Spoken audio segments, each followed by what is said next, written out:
Hi friends, welcome back. Bhaiya, Jaishankar sets the record straight after OAC query on Indians stuck in Russia. Indian stuck in Russia, ये कौन सी news हो गई? मुझे पता नहीं, मगर बड़ी न्यूज़ आ रही है. आई होप कि इंडिया में न्यूज़ पहुंच गई होगी. क्या कि रशिया ने कैसे गलत तरीके से इंडियंस को रिक्रूट किया टू फाइट अगेंस्ट यूक्रेन. कैसे गलत रिक्रूट किया? मतलब उन्होंने रिक्रूट किया था इंडियंस को और सीधा भेज दिया फ्रंट ऑफ द लाइन में टू फाइट विद यूक्रेन. अच्छा, कि मरे तो इंडियन मरे आगे जाके. That was a problem. और इतने सारे स्टक जो हैं लोग, उनको रशिया से मोदी जी ने भी कहा था कि हमारे लोगों को रिलीज़ करो जो तुम्हारी वॉर लड़ रहे हैं इन यूक्रेन. अच्छा, चलो देखते हैं. वीडियो शुरू करते हैं. वीडियो शुरू करने से पहले अगर आप चैनल पर नए हो और आपने अभी तक सब्सक्राइब नहीं किया तो जल्दी से पहले सब्सक्राइब के बटन और बेल आइकन को क्लिक कर लो ताकि आपको हमारे सारे न्यू वीडियोस के नोटिफिकेशन मिल जाए जैसे हम अपलोड करें. अगर आपको वीडियो पसंद आता है प्लीज़ लाइक एंड शेयर. चलिए शुरू करते हैं. Sir, will the Honorable Minister be kind enough to answer my specific question?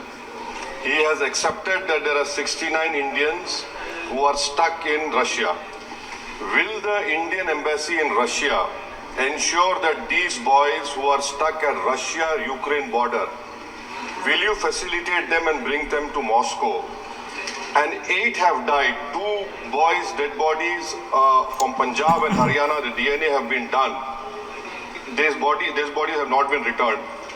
One Kashmiri boy, Zahoor, no one knows about his whereabouts. And as he knows that one Baba vlogs in Dubai, Faisal Khan in Russia, Moin, Ramesh and Pushpreet, these are the main criminals sitting in Russia and one in Dubai who are misguiding our youth. Will the government first cancel their passports, issue an LOC? And third, if the Russian government is not taking us serious, if the Russian government is not taking us serious, will this government not purchase any Russian oil? Will they stop these Indian refiners from buying discounted oil from Russia? I will give a set of very specific answers to the very specific questions of the Honourable Member. There are, as I said, sir, 8 Indian nationals who unfortunately died while in service with the Russian armed forces. 4 of them, their mortal remains have been sent to India with the payment made by the Indian Community Welfare Fund. In one case from Haryana, the Russian Foreign Ministry has informed us about his death. They have sought a DNA test report to identify him. This has been sent to the Russian side. We are following up. In one case relating to a person from Gujarat, the family wants cremation in Russia.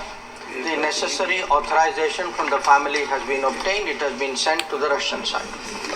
In a case from Punjab, the Russian side has requested for DNA sample. That DNA sample is being provided. And finally, in the DNA case sample कैसे मिलता है? from मेरा DNA sample कैसे मिलेगा अगर मैं Russia में हुई? The family has sent their wishes that the mortal remains should be brought back. We expect that it will be brought back.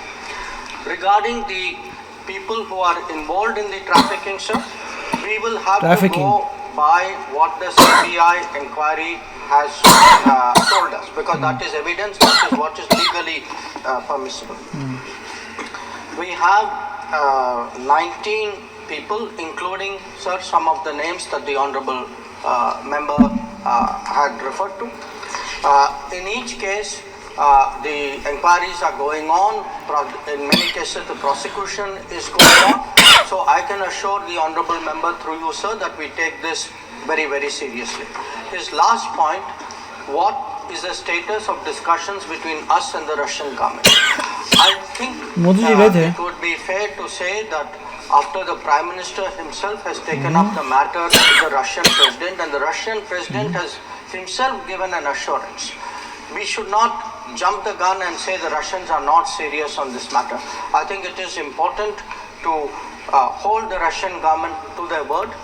It is for us most important. We are not here to score points or to enter into debates. We are here to get back those 69 people, because Indian citizens should not be serving in the army of foreign countries. मुझे ये नहीं समझ में, Indians यहाँ से वहां पे army को ज्वाइन करने ही चले गए थे क्या? दुबई में बंदा था वो, और कई जगह पे बंदे थे जो रिक्रूट करे थे रशियन आर्मी के लिए to fight their war in Ukraine. अच्छा, तो उन्होंने लोगों को बोला कि बहुत अच्छी कंपनी में जॉब मिलेगी, आर्मी में जॉब मिलेगी, बहुत बढ़िया हो गया रशिया में, ये वो ऐसे करके लोग, मतलब उन लोगों को ये नहीं पता था कि तुमको फाइट करना होगा, उन्होंने कहा आर्मी में जॉब मिलेगी, पर वो लड़ाई वाली जॉब नहीं होगी। व्हाट वाज द पर्पस, इतना था कि जाना है, या ऐसा था कि रशियन कंपनी के लिए किया, तो उनको बताया नहीं था। जब वो वहाँ पहुँचे रशियन कंपनी में तो बोला यस ये कंपनी आर्मी है, ऐसा कुछ था, पुरानी न्यूज़ आई। और अल्टीमेटली उन सब लोगों को फोर्स किया फ्रंट लाइंस में to fight the war with Ukraine. तो ये हाल हो गया था। और उन्होंने सिर्फ ये नहीं किया था, और भी कंट्रीज़ के लोग कहते इलीगली, मतलब रशिया ने फंड करने के लिए, कौन मरने जाएगा यूक्रेन के साथ, इंडियंस को किसी भी तरीके से लोगों ने बीच में मिल के रिक्रूट किया कि जाओ और यूक्रेन से लड़ो। और जब आप वहां पहुंच गए रशिया में और आपने देखा कि भैया तो मुझे आगे डाल रहे, तो इन्होंने वापस आने नहीं दिया, उनको फोर्स किया लड़ो, नहीं लड़ोगे तो गए कम, मतलब तुम्हें मार देंगे, हम ही मार देंगे, मतलब जो भी whatever it is, the point was उन लोगों को फोर्स कर दिया क्योंकि वो कहते तो सकते मैंने नहीं करना, मुझे जाना है वापस। It was like you have to मतलब कोई ऐसा कॉन्ट्रैक्ट किया था कि इतने टाइम तक तुमने करना ही है, ऐसा कॉन्ट्रैक्ट किया था और धमकी भी दी थी कि that's how you will have to do it. News तो मैंने यही पढ़ी थी, क्योंकि कोई ऑप्शन नहीं था, और ओनली वो ऑप्शन कि वो वॉर में जाएंगे और लड़ेंगे।